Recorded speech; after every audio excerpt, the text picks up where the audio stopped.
প্রিয় শিক্ষার্থীরা, বন্ধুরা, কেমন আছো তোমরা? আশা করি ভালো আছো। আমি আবারও তোমাদের সামনে ব্যবসা সংগঠন ও ব্যবস্থাপনার দ্বিতীয় পত্র ব্যবস্থাপনা অংশ অর্থাৎ প্রথম অধ্যায় নিয়ে আমি গত ক্লাসে আলোচনা করেছিলাম যে ব্যবস্থাপনার ধারণা নিয়ে। আজকে তার পরবর্তী বিষয়গুলো নিয়ে আলোচনা করব। আমরা গতদিন কী কী আলোচনা করেছিলাম আপনাদের মনে আছে নিশ্চয়ই। আমরা আলোচনা করেছিলাম ম্যানেজমেন্ট কি, ম্যানেজমেন্ট শব্দটার বিশ্লেষণ, সংজ্ঞা লিখেছিলাম। ম্যানেজমেন্ট উপকরণ অর্থাৎ ব্যবস্থাপনা কোন কোন উপকরণ নিয়ে কাজ করে আমরা সেটা নিয়ে আলোচনা করেছিলাম। এরপরে আলোচনা করেছিলাম ব্যবস্থাপনা জনক হেনরি ফেয়লের মতে ব্যবস্থাপনা কি। তারপরে ব্যবস্থাপনার কার্যাবলী নিয়ে আলোচনা করেছিলাম। 7টি কার্যাবলী আছে, 7টি কার্যাবলী নিয়ে আলোচনা করেছিলাম। এবং আমাদের ব্যবস্থাপনার জনক যিনি হেনরি ফেয়ল, উনার মতে ব্যবস্থাপনার কার্যাবলী কয়টি, এবং আরেকজন বিশেষজ্ঞের ব্যবস্থাপনার কার্যাবলী নিয়ে আলোচনা করেছিলাম। আরেকজন বিশেষজ্ঞ হচ্ছেন লুথার গুলিক অর্থাৎ অ্যাল গুলিকের মতে ব্যবস্থাপনার কার্যাবলী কয়টি, আমরা সেটা নিয়ে আলোচনা করেছি। আমরা পরবর্তী আলোচনা আসি। তার আগে আমরা তোমাদের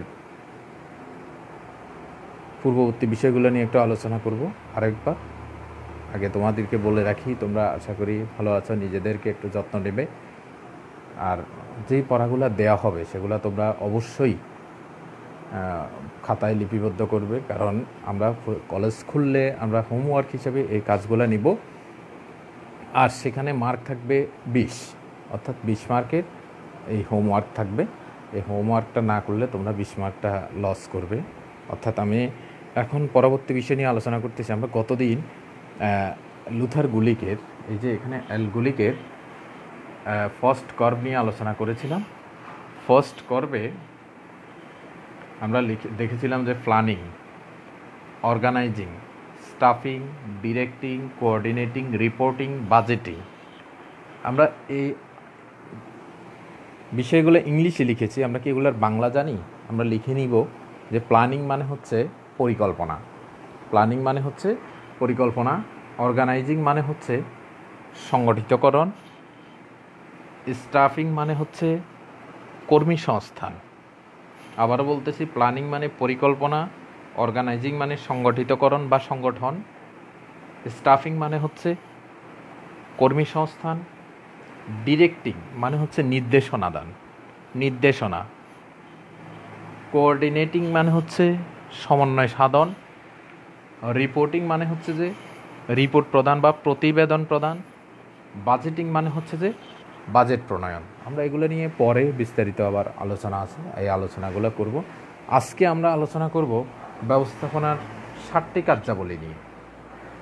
7টি কার্যাবলী আমরা ওই দিন বলেছিলাম যে ব্যবস্থাপনার কার্যাবলী অর্থাৎ বিশেষজ্ঞ যারা রয়েছেন, আধুনিক এই ব্যবস্থাপনাবিদ যারা রয়েছেন, তাদের মতে ব্যবস্থাপনার কার্যাবলী 7টি। আমরা বলেছিলাম যে হেনরি ফেয়ল, যিনি ব্যবস্থাপনার জনক, তিনি বলেছিলেন ব্যবস্থাপনার কার্যাবলী 5টি। হোয়ারেস ব্যবস্থাপনার কার্যাবলী হচ্ছে 7টি। তাহলে 7টি কার্যাবলী আসলো থেকে আধুনিক যে ব্যবস্থাপনাবিদ রয়েছেন, আরও অতীতে যারা হেনরি ফেয়ল যারা রয়েছেন, লুথার গুলিকের মতো ব্যবস্থাপনাবিদ যারা রয়েছেন, FW টেলরদের মতো ব্যবস্থাপনাবিদ যারা রয়েছেন, তাদের সমন্বয়ে, সকলের সমন্বয়ে 7টা কার্যাবলী নির্ধারণ করা হয়েছে বিষয় বিশ্লেষণ করে। এই 7টা কার্যাবলী এখন আমরা প্রতিটা ক্ষেত্রে এই কার্যাবলী অনুসরণ করা হয়। অর্থাৎ একজন ব্যবস্থাপনাবিদ বা ব্যবস্থাপক, একটা প্রতিষ্ঠানের একজন ব্যবস্থাপক এই 7টা কার্যাবলী অনুসরণ করেন। আমরা আজকে এই 7টা কার্যাবলী নিয়ে আলোচনা করব। আমরা গতদিন বলেছিলাম যে এখানে এই কার্যাবলীগুলো চক্র আকারে লিখতে, এই যে চক্র আকারে লিখছি, পরিকল্পনা, সংগঠন, কর্মী সংস্থান, নির্দেশনা, প্রেষণা, সমন্বয়, নিয়ন্ত্রণ, এই চক্রাকারে লিখতে। এটাকে ব্যবস্থাপনা চক্র বলে। এই কার্যাবলীগুলো যদি চক্রাকারে আবর্তিত হয় সেটাকে ব্যবস্থাপনা চক্র বলে। এই চক্রটার থেকে পরীক্ষার মধ্যে তোমাদের জন্য যে কোনো ধরনের প্রশ্ন থাকতে পারে।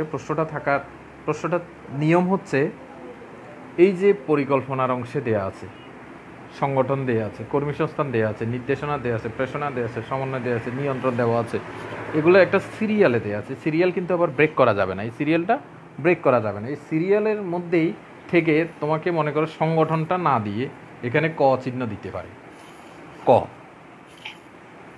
নির্দেশনাটা না দিয়ে এখানে খ চিহ্ন দিতে পারে। এবার দিয়ে তোমাকে প্রশ্ন করতে পারে যে পুরা চিত্রটা ঠিক আছে, শুধু এখানে ক আর নির্দেশনার মধ্যে খ। এবার তোমাকে প্রশ্ন করতে পারে যে উদ্দীপকে ক চিহ্নিত স্থানে ব্যবস্থাপনার কোন কার্যাবলী সংগঠিত হবে। তখন আমরা বুঝে নিব যে যেহেতু প্রথমে পরিকল্পনা আছে, তারপরে কর্মী সংস্থান আছে, মাঝখানে অবশ্যই সংগঠন হবে। আর আমরা বলছি যে এই চক্রটা কিন্তু সিরিয়ালে হইতে হবে, সিরিয়ালের বাইরে যাওয়া যাবে না।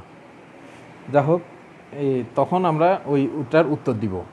যেমন এবার খ চিহ্নিত স্থান হচ্ছে নির্দেশনা, কারণ আমরা জানি যে কর্মী সংস্থানের পরে নির্দেশনা খালি থাকবে। এটা যদি খালি থাকে, পরে যদি প্রেষণা থাকে, আমরা ধরে নেব যে কর্মী সংস্থানের প্রেষণার মাঝখানেরটা অবশ্যই নির্দেশনা হবে। তখন আমরা আমাদেরকে এইভাবে প্রশ্ন করতে পারে যে নির্দেশনা খ চিহ্নিত স্থান ব্যতীত একটা প্রতিষ্ঠানের ব্যবস্থাপনা কার্যাবলী নিষ্প্রাণ।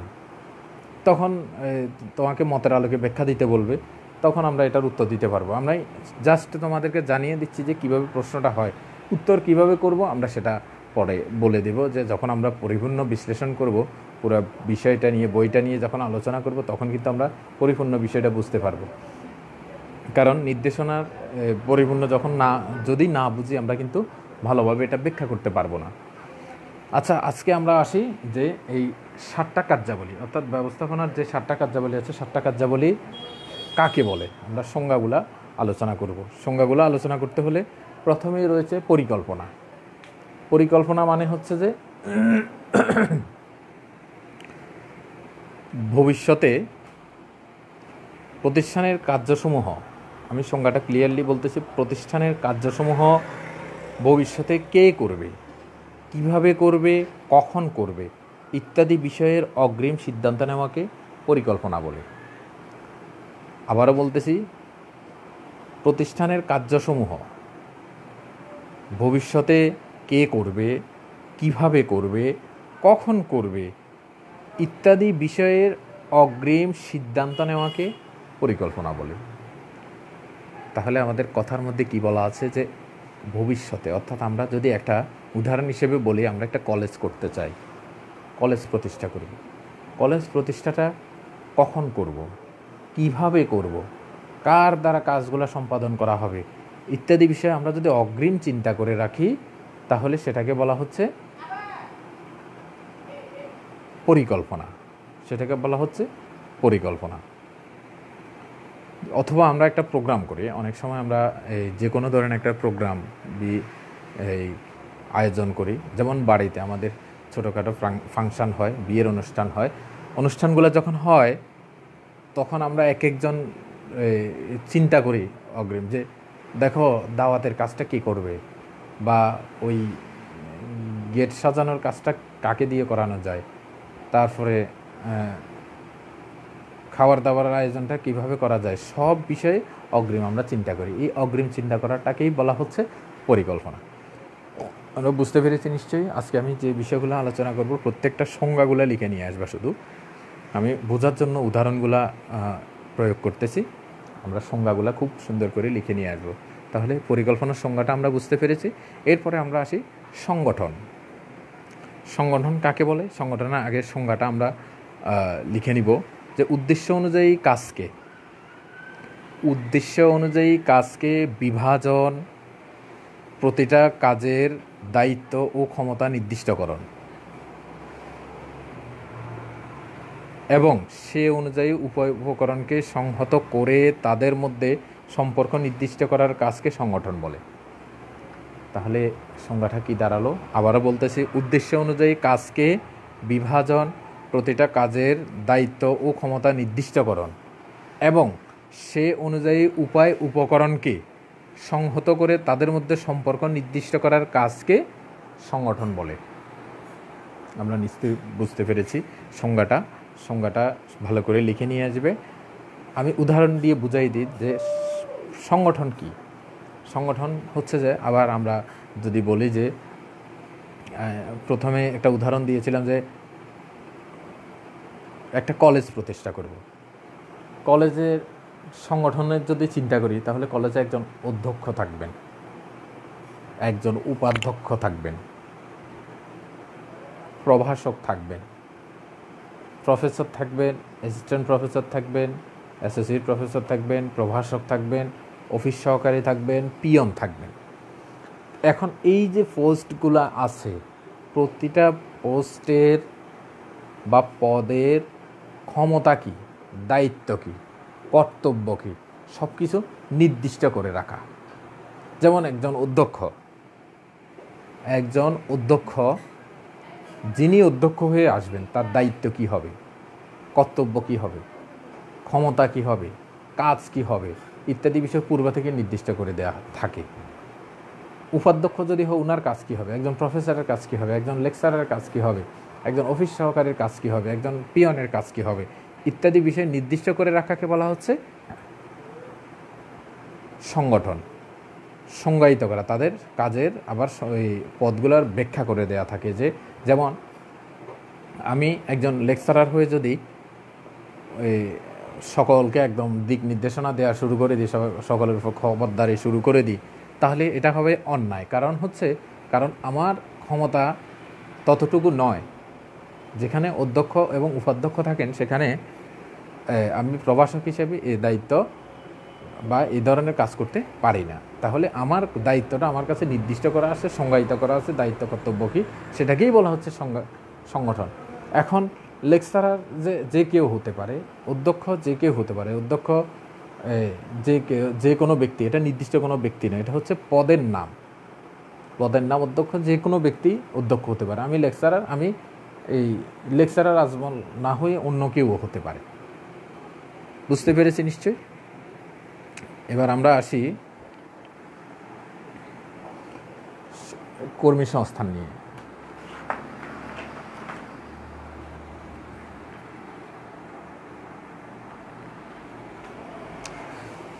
আমরা এবার কর্মী সংস্থান নিয়ে আলোচনা করব যে কর্মী সংস্থানের সংজ্ঞাটা তোমরা ভালো করে আগে দেখো। যে প্রতিষ্ঠানের জন্য যোগ্য ও দক্ষ কর্মী বাহিনী গড়ে তোলার লক্ষ্যে, আবারও বলতেছি, প্রতিষ্ঠানের জন্য যোগ্য ও দক্ষ কর্মী বাহিনী গড়ে তোলার লক্ষ্যে উপযুক্ত কর্মী সংগ্রহ, নির্বাচন, নিয়োগ ও উন্নয়নের কাজকেই কর্মী সংস্থান বলে। আমি সংজ্ঞাটা আবারও বলতেছি, প্রতিষ্ঠানের যোগ্য ও দক্ষ কর্মী গড়ে তোলার লক্ষ্যে উপযুক্ত কর্মী সংগ্রহ, নির্বাচন, নিয়োগ ও উন্নয়নের কাজকে কর্মী সংস্থান বলে। এবার আমরা আবার ওই সংজ্ঞাটা নিয়ে আসি। আবার ওই সংজ্ঞায় যদি আসি তাহলে উদাহরণে যদি আসি, আমাদের একটা কলেজ প্রতিষ্ঠা করতেছি। কলেজের কে প্রতিষ্ঠা করবে, কখন করবে, কীভাবে করবে সব কিছু হয়ে গেল। তারপরে সেখানে একটা সংগঠন তৈরি করলাম। অধ্যক্ষ থাকবেন, উপাধ্যক্ষ থাকবেন, প্রফেসর থাকবেন, লেকচারার থাকবেন, তারপরে হচ্ছে যে অফিস সহকারী থাকবেন, পিয়ন থাকবেন, সব ঠিক আছে। এবার এই পদগুলাতে এক একজন করে কর্মী নিয়োগ দিতে হবে। একজন অধ্যক্ষ নিয়োগ দিলাম, একজন উপাধ্যক্ষ নিয়োগ দিলাম, কয়েকজন প্রফেসর নিয়োগ দিলাম, মানে অধ্যাপক নিয়োগ দিলাম, কয়েকজন প্রভাষক নিয়োগ দিলাম, একজন অফিস সহকারী নিয়োগ দিলাম বা দুইজন অফিস সহকারী নিয়োগ দিলাম, দুইজন পিয়ন নিয়োগ দিলাম বা তিনজন পিয়ন নিয়োগ দিলাম। এই হচ্ছে আমার প্রতিষ্ঠানের কর্মী সংস্থান। সংগঠনে ছিল কি, আমার সংগঠন আমি কি পোস্টে কার দায়িত্ব কী, ক্ষমতা কী ইত্যাদি নির্দিষ্ট করলাম। আর কর্মী সংস্থানে এসে ওই জায়গাগুলোতে লোক সেট করে দেয়া, লোক সেট করে দিলেই কর্মী সংস্থানটা হয়ে যাবে। তাহলে আমরা বুঝতে পেরেছি কর্মী সংস্থান কি। কর্মী সংস্থানের পরে আছে এবার নির্দেশনা। নির্দেশনাটা কি, আমরা নির্দেশনা কিভাবে দেব? নির্দেশনাটা হচ্ছে যে এই যে অধস্তন কর্মী জনশক্তি যারা আছে, আমি সংজ্ঞাটা বলতেছি, অধস্তন জনশক্তিকে প্রয়োজনীয় নির্দেশ দান, তত্ত্বাবধান, উপদেশ ও পরামর্শ প্রদান ও অনুসরণ কার্যকে নির্দেশনা বলে। আবারও বলতেছি, অধস্তন জনশক্তিকে প্রয়োজনীয় নির্দেশ দান, তত্ত্বাবধান, উপদেশ ও পরামর্শ প্রদান ও অনুসরণ কার্যকে নির্দেশনা বলে। তাহলে সংজ্ঞাটা কি দাঁড়ালো? সংজ্ঞাটার আলোকে আমরা এবার উদাহরণে যেতে পারি। উদাহরণে বলা আছে, আমরা কর্মী নিয়োগ দিলাম, প্রতিটা পদে এক একজন করে কর্মী আমার নিয়োগ হয়ে গেল, অর্থাৎ কর্মী সংস্থানটা হয়ে গেল। এবার কর্মী সংস্থানের পরেই আছে নির্দেশনা। এখন তাদেরকে তারা যে কাজ করবে, এই কাজগুলো কিভাবে করবে এই বিষয়ে যদি আমি তাদেরকে তাগিদ দিই, তারপরে পরামর্শ দিই, উপদেশ দিই, তাহলে তারা কাজগুলো সঠিকভাবে করতে পারবে। যেমন আমি যদি লেকচারার বা প্রভাষক হই, আমি কিভাবে কাজ করব আমাকে অধ্যক্ষ মহোদয় বলবেন, যে কি পরামর্শ দিবেন, আমাদেরকে বিভিন্ন সময় অধ্যক্ষ মহোদয় দেন। এবং এই যে দেয়ার কাজটাই হচ্ছে যে নির্দেশনা। আর নির্দেশনা যদি না হয় তাহলে কিন্তু প্রতিষ্ঠানের কাজটা সঠিকভাবে হয় না, কারণ নির্দেশনাকে বলা হয় প্রশাসনের হৃৎপিণ্ড। যেমন একটা হৃৎপিণ্ড মানুষের শরীরকে সচল রাখে, হৃৎপিণ্ড অফ হয়ে গেলে মানুষ মারা যায়। এটাই হচ্ছে যে নির্দেশনা হচ্ছে যে প্রশাসনের হৃৎপিণ্ড। অর্থাৎ আমাদের অধ্যক্ষ মহোদয় যদি আপনাদেরকে এইভাবে যদি নির্দেশনা অর্থাৎ পরামর্শ, উপদেশ, তারপরে অনুসরণ কার্য যদি এভাবে নির্দিষ্ট করে না দিতেন, তাহলে আমরা কিন্তু হয়তো এইভাবে ক্লাসগুলো নিতাম না। তাহলে আমাদের এই অনলাইন ক্লাসগুলো বা বিভিন্ন ধরনের কার্যক্রমগুলো সঠিকভাবে হয়তো হইতো না। এই জন্য নির্দেশনাকে বলা হচ্ছে প্রশাসনের হৃৎপিণ্ড। তো এই নির্দেশনাটা দেনকে আমাদের এই প্রশাসনে যারা থাকেন তারা। তাহলে অধস্তন কর্মী যারা আছে তাদেরকে কি করেন? নির্দেশ, পরামর্শ, উপদেশ এবং অনুসরণ করার মতো কিছু কার্য নির্দিষ্ট করে দেন, তাকে নির্দেশনা বলে। আমরা নিশ্চয়ই বুঝতে পেরেছি। এরপরে আছে প্রেষণা। প্রেষণা হচ্ছে প্রেষণাটা কি? প্রেষণাটা আমরা আলোচনা করি। বিভিন্ন উপায় অনুসরণ করে, সংজ্ঞাটা বলতেছি আমি, বিভিন্ন উপায় অনুসরণ করে কর্মীদেরকে কাজের প্রতি উৎসাহিত, অনুপ্রাণিত ও স্বেচ্ছাপ্রণোদিত করার কাজকে প্রেষণা বলে। আমি আবারও বলতেছি, বিভিন্ন উপায় অনুসরণ করে কর্মীদেরকে কাজের প্রতি উৎসাহিত, অনুপ্রাণিত ও স্বেচ্ছাপ্রণোদিত করার কাজকে প্রেষণা বলে। তাহলে আমরা সংজ্ঞাটা বুঝতে পেরেছি। এবার আমরা যদি বলি আমাদের ওই কলেজ, উদাহরণ সেই কলেজের মধ্যে আমরা যদি থাকি, তাহলে আমরা যদি সেই কলেজের থাকি, আমাদেরকে কাজে অনুপ্রাণিত করার জন্য আমাদের অধ্যক্ষ মহোদয় বা প্রশাসনে যারা আছেন তারা বিভিন্ন ধরনের উৎসাহ দেন, উদ্দীপনা দেন। সেটা কথা দিয়ে হোক বা বিভিন্ন অর্থ দিয়ে হোক, যে কোনোভাবে উদ্দীপনা দেন। যেমন আমাদেরকে যদি বলে যে হ্যাঁ আপনারা অনলাইনে ক্লাস নেন, অনলাইনের খরচগুলো আমরা দিয়ে দিচ্ছি, আপনাদেরকে এমবি যত খরচ হবে বা শিক্ষার্থীদের সাথে ফোন করে যোগাযোগ করেন, যোগাযোগের অর্থগুলো আমরা দিয়ে দিচ্ছি। আমাদের প্রতিষ্ঠান আমাদেরকে কিন্তু অলরেডি সে কথাটা বলেছে। তাহলে এটা আমাদের জন্য এক ধরনের উদ্দীপনা। আবার এটাও বলেছে যে সমস্যা নয়, আপনারা বাড়িতে বসে সুন্দর করে ক্লাসগুলো দেন, আমরা সবসময় আপনাদের খোঁজখবর রাখতেছি। আর আপনাদের ক্লাসগুলো ভালো হচ্ছে, শিক্ষার্থীরা দেখতেছে, আমরা দেখতেছি, আমাদের মুরব্বী মহোদয় বা আমাদের সভাপতি মহোদয় যিনি আছেন তিনি দেখতেছেন। তখন আমাদের কাছে কিন্তু ভালো লাগে যে আমাদের ক্লাসগুলোকে অনেক গুরুত্ব দেওয়া হচ্ছে। এটা হচ্ছে যে আমাদের জন্য প্রেষণা।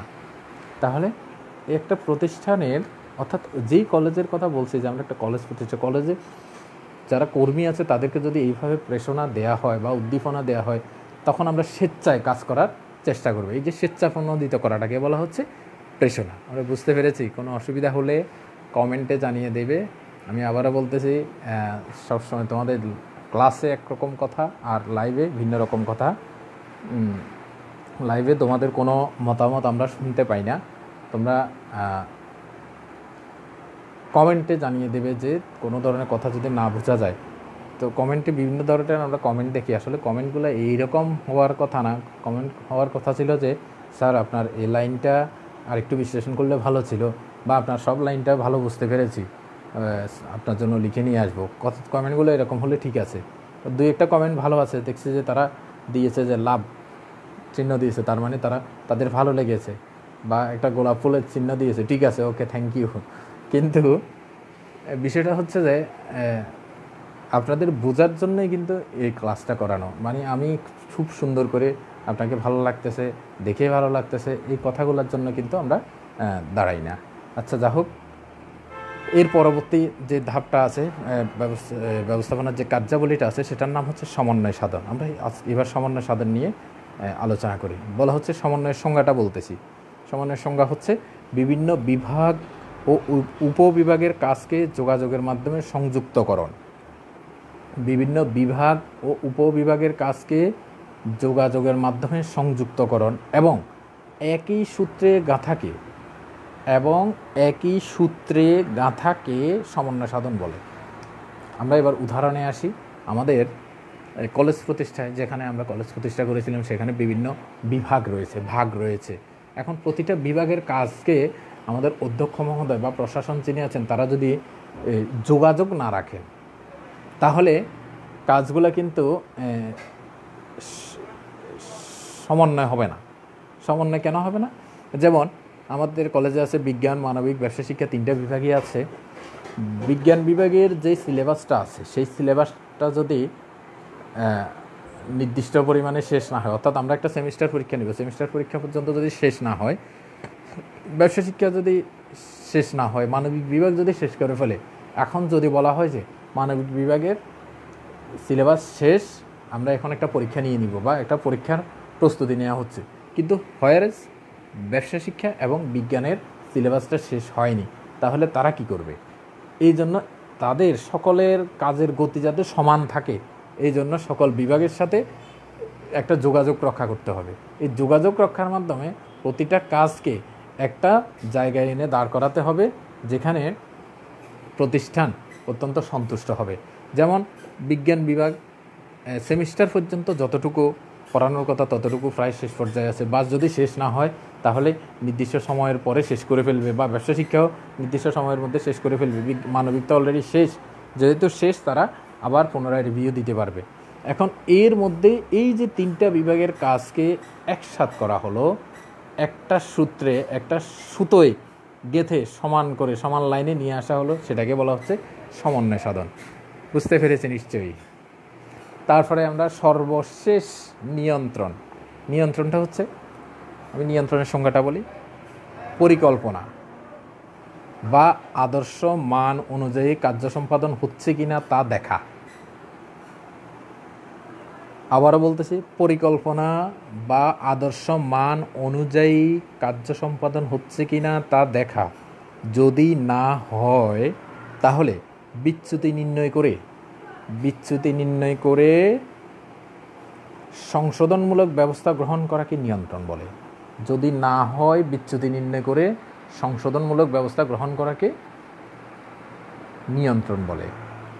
অর্থাৎ আমরা এতক্ষণ যে কাজগুলা চিন্তা করেছি, একটা কলেজটা প্রতিষ্ঠা করার জন্য যা যা কিছু দরকার, কলেজের লক্ষ্য উদ্দেশ্য যা নির্ধারণ করা হয়েছে, এখন সেই অনুপাতে বছর শেষে আমরা দেখব যে আমাদের কলেজের প্রতিষ্ঠা করার পেছনে যে লক্ষ্য ছিল বা উদ্দেশ্য ছিল, যে পরিকল্পনাটা আমরা করে আমরা কলেজটা প্রতিষ্ঠা করেছি, সেই পরিকল্পনা অনুযায়ী কাজটা কি সঠিকভাবে হলো কি না। যদি না হয় তখন কি করব? তখন করতে হবে যে কোথায় সমস্যা, সেটা দেখে এই সমস্যাটাকে সমাধান করে নতুন করে আবার সামনের দিকে অগ্রসর হতে হবে, অর্থাৎ নতুন করে আবার পরিকল্পনা করতে হবে। তাহলে যদি সমস্যা না,